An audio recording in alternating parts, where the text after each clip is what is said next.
салом бинандагони гиромӣ, боз шумораи навбатӣ аз силсила намоиши ганҷи бебаҳо манзури шумост. мӯйсари зебо ва нигоҳубини пайвастаи онро ҳама дӯст медоранд, вале мо дар зиндагӣ ба ҳодисаҳои монанди резиши мӯй ва дигар мушкилоти вобаста ба он вомехӯрем.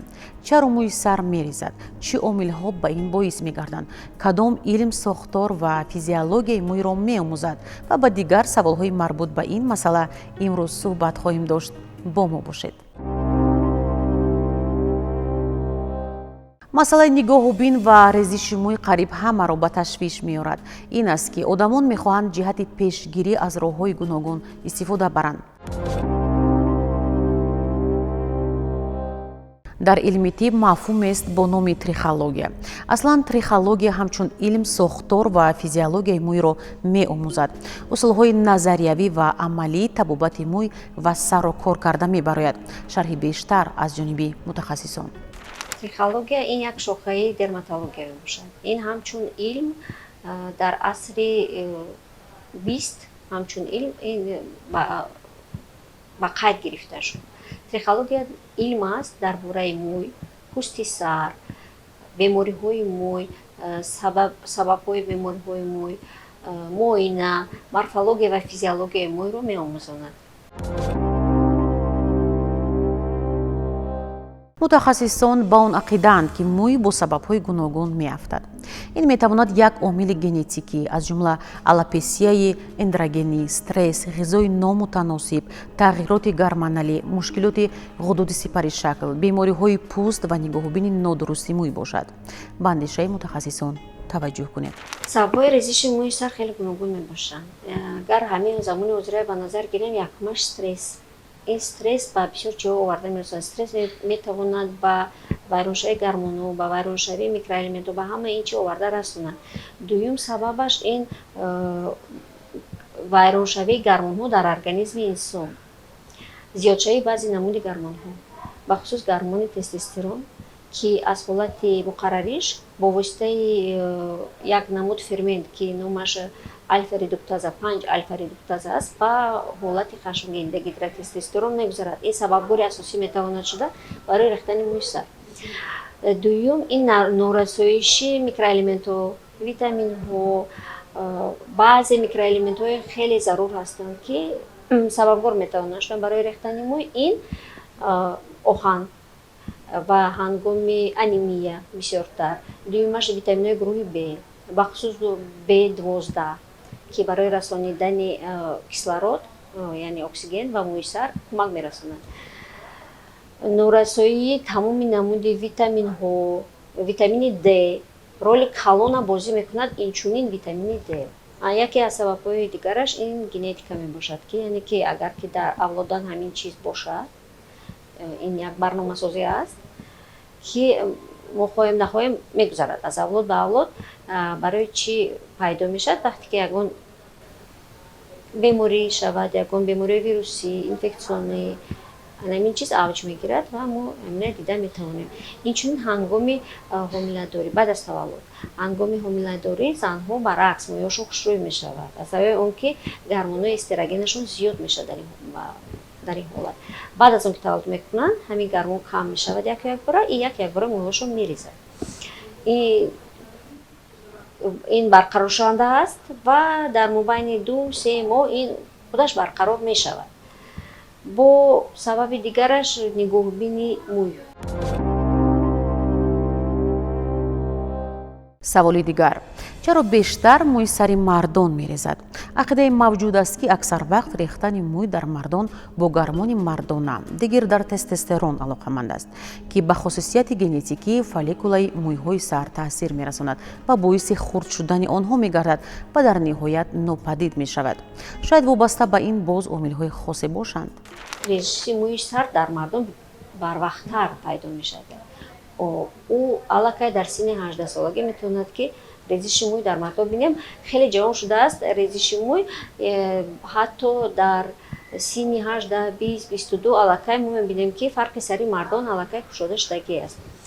ҳамин фарқи сари мардон ҳассосият дорад ба як намуд гормон, чӣ ки гуфтем, дегидротестостерон, ҳамон фолликулаҳои ҳавай, ҳуҷайраҳои фолликулаҳои мӯи сар ҳассосият доранд ба дегидротестостерон.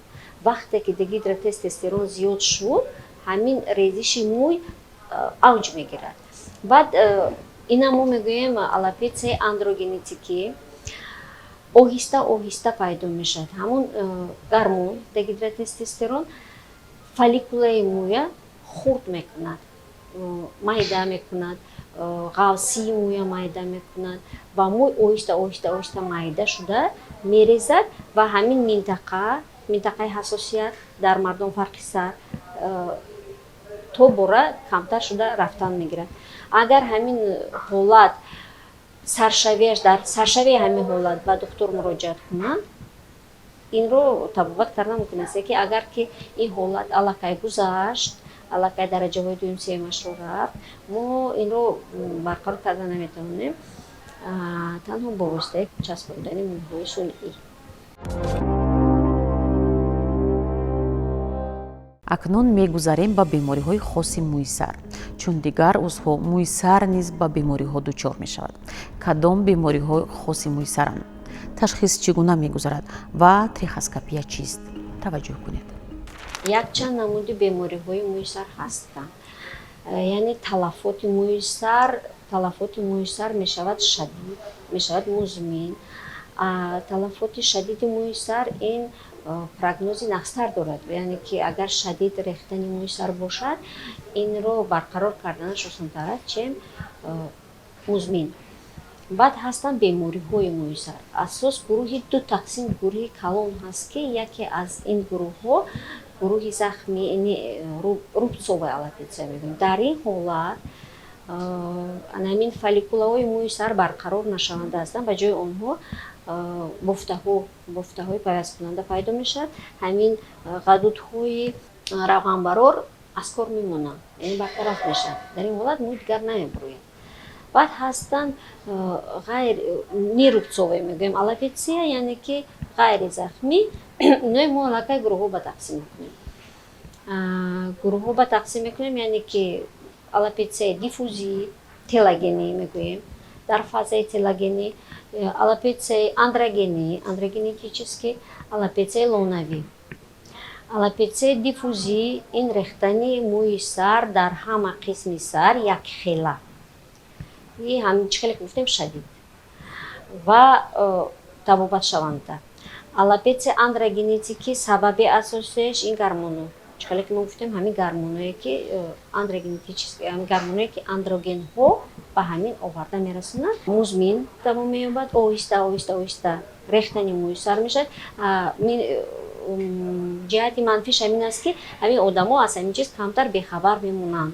он вақте ки вай нигоҳ мекунад ки аллакай мӯи сараш кам, ин як гала дараҷаи гузаштагӣ, барои ин ки вақте ки мӯи сар мерезад, ӯ намебинад, кам оҳиста оҳиста мерезад. баъд дараҷа ин мешавад ишо бо тақсим мешавад ба мардона занона, барои ин ки мардона ва занона минтақаи ҷойгиршавиашон фарқ мекунад. минтақаи ҷойгиршавии мардона дар қисми фарқи сар, минтақаи ҷойгиршавии занҳо дар тамоми мӯи сар, яъне ки қисми қафои мӯи сар намерезад, қисми пеши мӯи сар мерезад. лекин вақте ки мо фарқ мекунем, фарқи мо дуртар мешавад. фарқи мо аз оне ки буд, яъне ки васеътар мешавад, қисми мо тунуктар мешавад. баъд ҳастанд алопецияҳои лонавӣ. алопециаи лонавӣ ин як минтақаи муайян дорад, марҳала. минтақаи муайян дорад, майда ба диаметри кулула ё диаметри аввали ино пайдо мешаванд. сабабҳошон ино мегӯем ин алоҳида аз дигарҳо фарқ мекунад, аз дигар алопецияҳо.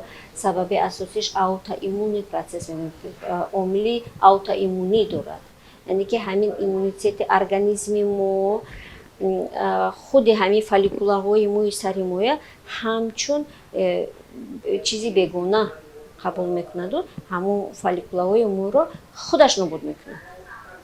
баъд оҳиста оҳиста ҳамин қисмати мӯй мерезад, ҳамин қисмати алоҳидаи мӯй. ин метавонад танҳо як лонаҳо бошад, метавонад зиёдтар шавад. бо қисмати худаш ҳаст тақсимоташ ки умумӣ, яъне ки рехтани мӯи сари тамоми мӯи сар ва рехтани мӯи тамоми бадан, яъне ки ҳам сар, ҳам бадан ҳамаш мерезад. ин ҳам табобатшаванда ҳаст, яъне ки дар ҳолате ки шумо барвақт омадед ба назди мутахассис.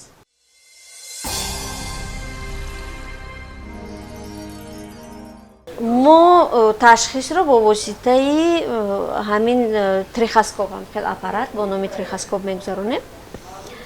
Трихоскоп камераи худаша дорад, яъне ки ҳамин камераи арама номаш. Камераи арама мӯйро 60 маротиба ё 200 маротиба ҳаҷмаша калонтар нишон медиҳад. Аз ин сабаб мо решаи мӯйро хеле хуб мебинем. Бо воситаи камера мо мӯйро дида, дар компютер ҳаст программаи махсус, ки ҳисоб карда мешавад. ҳисоб гузаронда мешавад диаметри мӯй, қавсии мӯй дар як масоҳати квадратни сантиметр чанд қадар мӯй бояд аз рӯи норма бошад ва чанд қадар ҳаст дар ин бемор, ин муайян карда мешавад.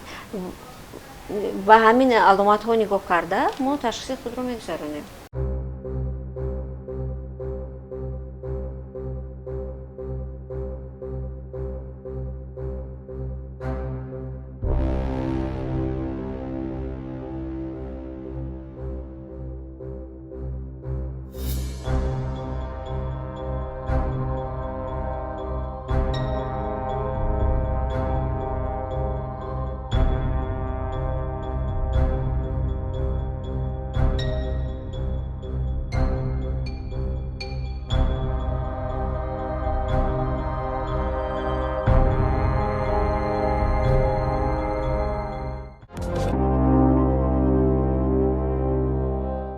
оё резиши мӯи сар табобат дорад?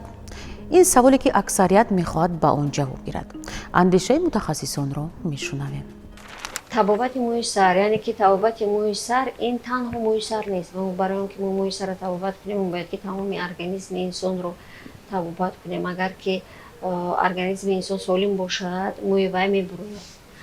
Барои ҳамин мо бояд ба дигар духтурон ҳамкорӣ кунем, яъне ки бо гастроэнтеролог, бо эндокринолог, бо гинеколог мо ҳамкорӣ мекунем ва ҳамакаса ҳолати дохилии беморро мунтазам мегардонем.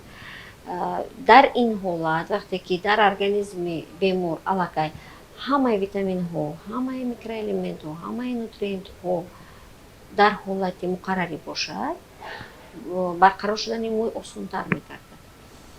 Табобати системавӣ гузаронда мешавад. Ин якум, таъин кардани микроэлементҳои витаминҳо. Дуюм, табобати минтақавӣ, яъне ки табобати бахусус мӯи сар. Табобати мӯи сар мо малҳамро таъин мекунем, ҳар намуди малҳам, лосьёнҳо барои резиши мӯй, барои барқарор кардани мӯй, барои стимулятсияи мӯй. Баъд барои стимулятсияи мӯй мо метавонем мезотерапия ва плазмотерапия кунем. Мезотерапия ва плазмотерапия чӣ кор мекунад? Ин стимулятсияи фолликулаҳои мӯи сарро мегузаронад. Дар таркиби коктейлҳои мезотерапия витаминҳо ҳастанд, аминокислотаҳо ҳастанд.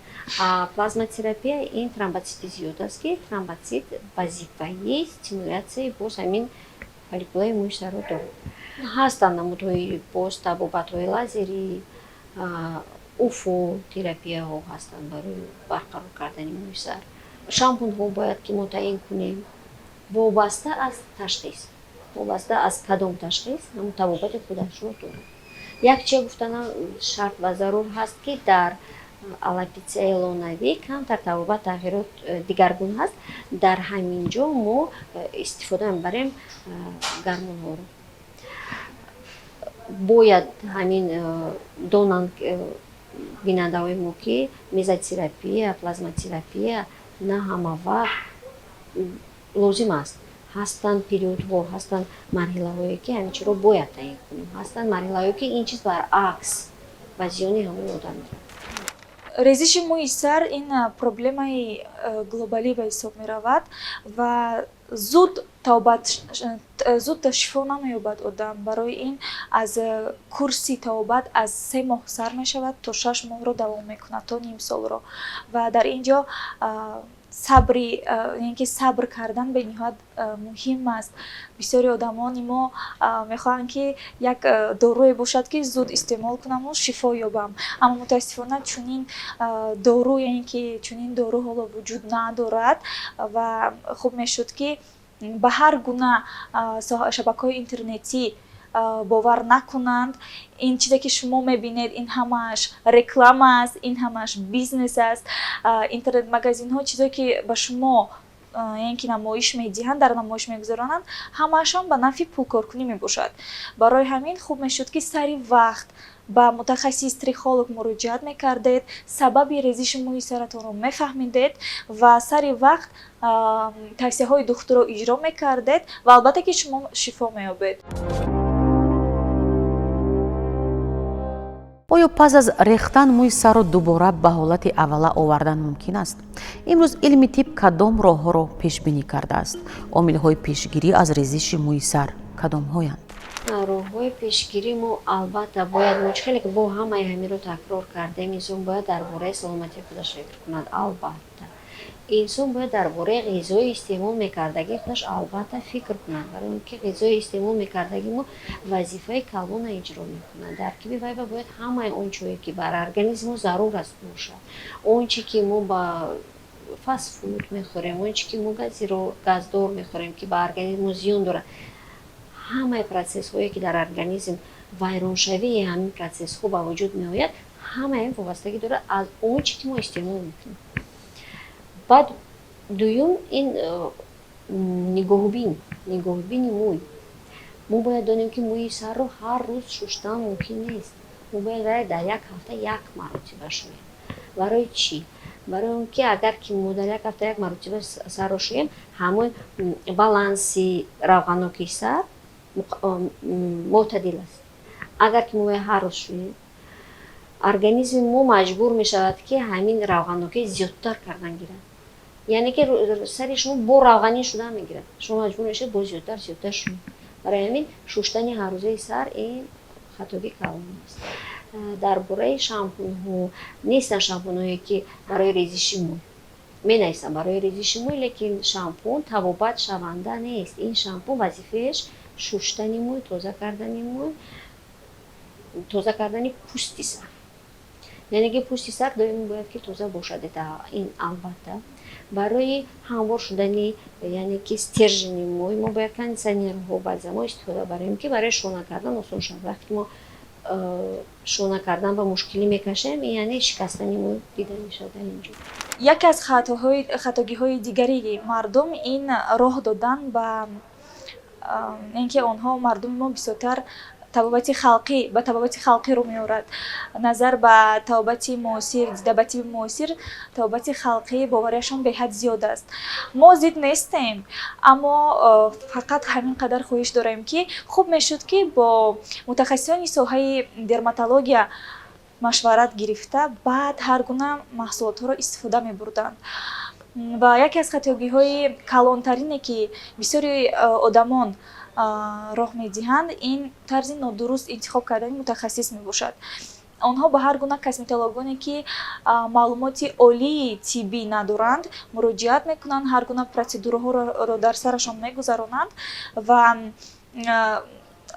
ин оварда мумкин ки ба монанди мезотерапия, плазмотерапия, аммо ҳар чиз вақту соати худашро дорад. бояд аз рӯи ин ки аввалин дараҷа тавсияи духтур, яъне ки мутахассисро гирифта баъд ба чунин протседураҳо агар лозим бошад рӯ овардан мумкин.